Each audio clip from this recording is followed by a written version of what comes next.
Mage, naging Roaming Mage. Lahat. Lahat na.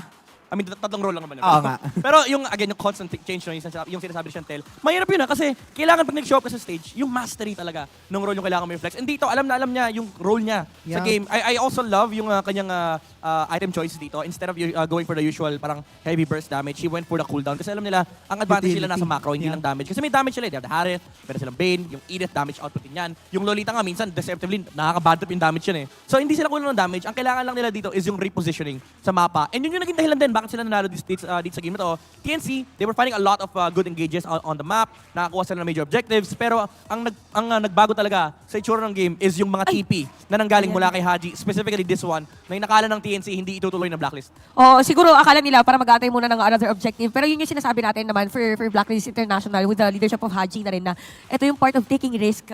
Yun yung risk na